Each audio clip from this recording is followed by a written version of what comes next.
Hi, I'm Dr. Laurie Hess, and I'm here with my bird Dale. He's a blue-headed Pyonis, and he's 24 years old.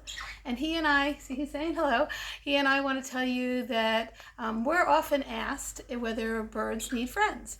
If you have a single bird in your house, do you need another one? And my answer is a little complicated.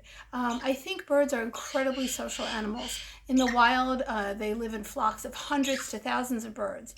But pet birds are different. When you get a pet bird, when it's brought up alone in your house, that bird really bonds to the owners, to you, to the people that raise the bird as the rest of its flock. Often birds don't recognize other birds truly as conspecifics or friends or flock mates.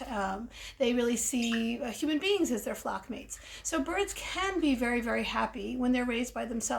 Dale here, as I said, is 24, and although I have other birds in my home, he doesn't really like to be around other birds. He likes to be the solo bird and center of attention. So if you're going to have a bird in your home and you're thinking, do I want more than one? The answer is you can have one bird if you do it the right way. So I put bird in my family room in my house, which is where my family sits and watches television, and it's right near where we eat dinner and we hang out. And so he loves to be in the middle of all the chaos.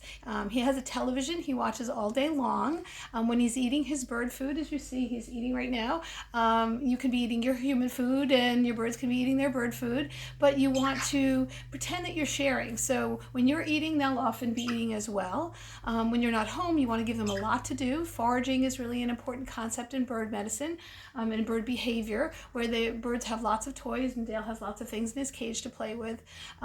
Some birds like to rip and shred things like cockatoos, African greys. Pionises are more, this is sort of his cage furniture, and he likes it that way, and he'll swing and he'll hang on things, but he doesn't chew a lot. So you want to make sure they have lots of stimulation. If you are thinking of getting another bird, it's usually better to do it when they're young and they can be raised together.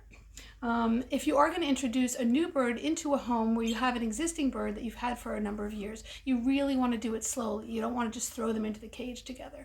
So you want to put them in maybe different rooms where they can hear each other for a while, then in different cages far apart so they can see each other. You want to then, if you're going to move the cages closer together, you really, really want to watch, because we do unfortunately see some trauma where birds can reach out and grab other birds' toes through the cage bars. So you really just want to do it very gradually. But not all birds like other birds. I mean, the fact is, not all people like other people.